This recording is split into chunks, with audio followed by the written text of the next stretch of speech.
and welcome to another movie review.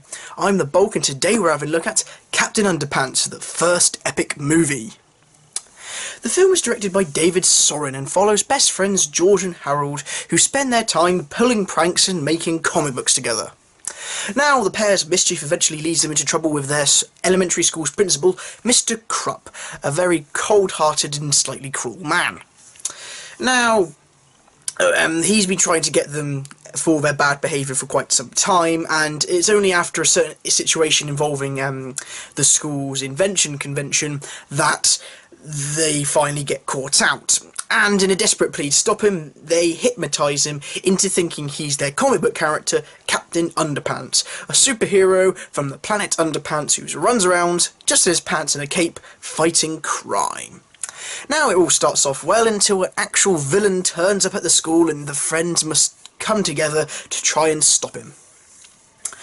So, what's good about this film? Well, I can't believe I'm actually saying this about a film called Captain Underpants, but this is probably the most faithful adaptation of a book I've ever seen, and I really do mean that. Now, the reason I say this about the film is because every single element comes together to try and make this the most faithful and truthful version of both the character and the book series that it possibly can. The tone is absolutely perfect, the animation style is distinct and it's definitely recognisable as being like the drawings from the book. They blend a nice variety of styles, so you've got the 3D animation, which is bold and colourful, yet still got that like sort of design quality like the books. Then you've got 2D animation bits, which are also very nicely blended in. Flipperama, which is adapted from the book as well. You've also got a blinking sock puppet section. All of these different styles that come together to be very reminiscent of the way the book is made, and make the film feel like the book come to life. Also, they have a story that works very well for an adaptation of a book series, especially one where certain elements of the book are being combined, and they actually managed to combine elements from different books in a story, and like one consistent story, and actually make it work, whereas other adaptations that we've seen, like such as Seventh Son from 2015, tried the same thing and it didn't work. This way they actually do make it work quite well.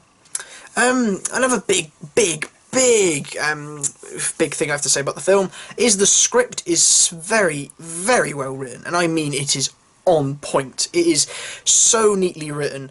With kids films and adaptations, you have to be very careful to write in dialogue and exposition and so forth that is sort of simple enough for the kids, but also still engaging, and also has to be a very good adaptation of the book, and they find a way to do it perfectly. All the characters are incredibly well written, especially a lot of the verbal gags are very well written, all the verbal jokes are very well done, the pacing is very well done, the script is very well out, it's a very well structured story, it's not overly long. I think that's a good thing for the film. I think it's because the film's just under an hour and a half, and I think that works for it, because it's just, with this type of thing, you don't need it to be a 2-hour-long epic film. You just need it to be this nice constraint film, this smaller film that works well for both the kids and adults. Moving on from that, we also have the comedy in this. Now, comedy in kids films is sort of what makes or break it, because with animated kids films, you have to appeal to both the kids and their parents. In fact, if anything, parents slightly more so, because they're the ones taking their kids to see this. They're the ones you want to, like, see your trailer and go, oh, that's a film I'm definitely going to take my daughter to, or definitely take my son to. And you have that problem that sometimes parents feel forced into it, and while they still take their kids to see, you want to actually also remember DVD sales, so you want this to be a film that parents are going to want to see again. Also, you want to make it a fun time for the kids, so you need the right balance of both childish humour and adult humour, and here I feel they have a nice blend. You have slightly childish jokes that adults can enjoy. You have then you have gags that are sort of in the middle that kids could understand one way, adults could understand one day, or are just generally very funny, and then you have some little adult jokes sprinkled throughout. But in the main part, all of the humour is basically aimed at everyone, so it's sort of it's higher brow for the parents, and the lower brow stuff itself that is sort of aimed at the kids is sort of double pronged, because let's say you have with a film like this, Captain Underpants, you're expecting a lot of toilet humour, and the books did contain a fair bit of toilet humour and so forth, but because the filmmakers are expecting you to look at it as a parent and go, oh no, that's just some potty thing, it'll probably be awful to watch, probably really grueling for me to watch. They actually make it so that the toilet humour used isn't necessarily what's funny, it's sort of the reactions and situations around it that are funny. So while the kids may find the toilet humour itself funny, adults might actually find the way it's constructed and how how characters react to it is more appealing. And I feel that works so well because it means even the kids' jokes can be good for the parents.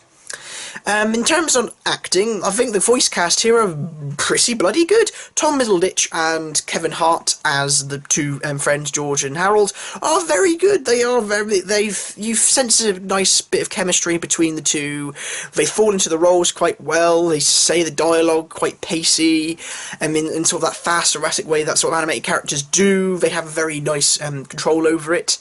Ed Helms as the titular Captain Underpants also is very good. He encapsulates the characters so well and has the distinct personality between Mr. Crump and Captain Underpants, and he manages to give them two very distinct personalities and allows Captain Underpants to be an extension of Mr. Crump, through which you can learn more about his character and learn like the softer side of him.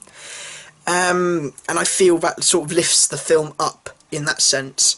And also I must give kudos to the animators and so forth, because again the visual style is very distinct, and also it adds to the comedy because there's not just word jokes, there's also several very visual jokes, and I feel they worked very well because of how well things are animated. And also I feel like I know this is a very weird thing to say for a animated thing, but it's very well staged, and there's some very good iconic images that work very well and so forth.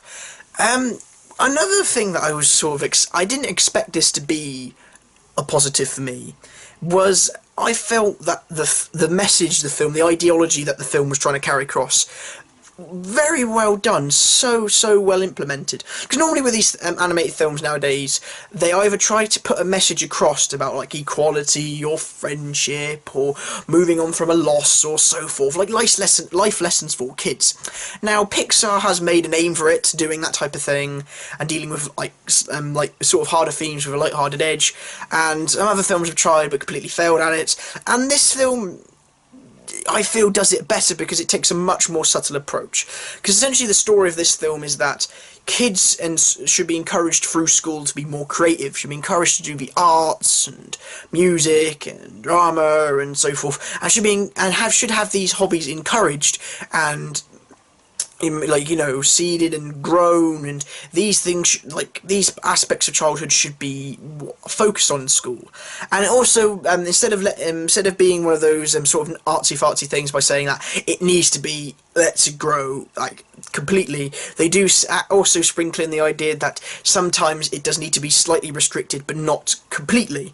And I felt that works so well because it's sowing these ideas and allowing people to think this without either beating you over the head with it, or either saying one side's good and one side's bad in that sense, and allowing it to go further. And to me, it made, because I left the film feeling absolutely having enjoyed the experience quite much. But what made it even better was I left the film and you were hearing younger kids from the audience going, when I get home I feel like drawing my own comics or drawing my own things or writing my own stories. And it feels so encouraging that these kids are actually feeling like they can do that after watching this. And I think that's such a good thing to say from the film.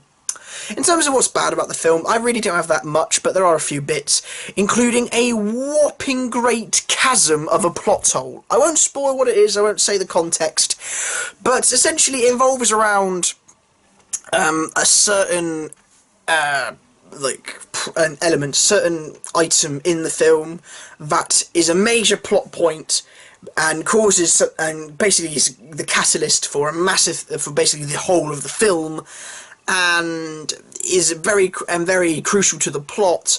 But then as soon as they introduce Captain Underpants, as soon as Captain Underpants is introduced, it's completely gone. They they barely use it. They only have one scene between Captain Underpants and this item, and that is never brought up again. Or at least I don't know if there was a scene that explained it away, like a split-second scene that I must have blinked and missed. But I felt like they didn't actually explain what happened to this, because they have a dilemma. They do. The boys have to make a decision, and they make a decision that you feel, if they remembered this item, they wouldn't have had to make it, wouldn't have gone that way, because technically, without this item, a certain person couldn't do a certain thing, and I think it's so stupid that they left it out, because it is what dawned on me, because I felt like it offered a much easier way out than the option they chose, and I feel like it's, like, I know its lack of presence was needed to allow the story to happen the way it did, but I couldn't help but think it was a bit stupid that they just dismissed it when it could have offered them a much easier way out. But that was just me. Some of the jokes I feel didn't quite work on me as much. I believe these were jokes aimed at a bit of a younger audience, but, and I say again, I can't really complain, because there was a vast amount of the humour that did work. I did get one or two good laughs out of it, and some of the chuckles, but it was more just the humour add to the enjoyment of it. But there was a few bits that I didn't think really worked.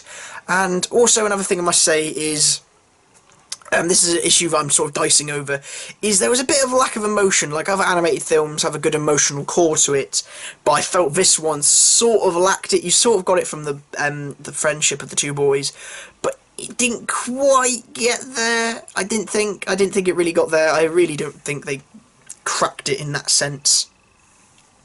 But overall, I feel they did a really good job of the film. It's well acted, it's got a really good animation style for a cheaper made movie, because I know this was a cheap DreamWorks' cheapest movie to date, but you wouldn't tell it. It's so good. The style itself is so well done. It's a damn faithful adaptation of the book.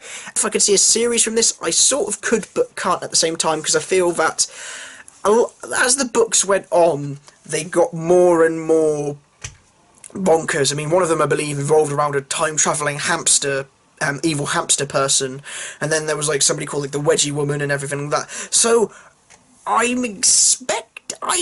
could see a series of this working. I would watch another one, but I sort of, at the same time, don't really want to go for, because I felt the film did such a good job of being its own thing, of being the origin story, of including a very good villain, of having a very good plot, and showing a very good friendship, and then being a bloody good adaptation of a book. Again, one of the most faithful, and I do think that this is one of the best animated films I've seen in a long time, and for that reason I'm going to give the film an 8 out of 10. So, thank you for watching. What did you think of Captain Underpants? Have you seen the movie? Did you read the books growing up? Please let me know down below, and while you're down there, give that like and subscribe button a little tickle, and I'll be seeing you next time. Goodbye!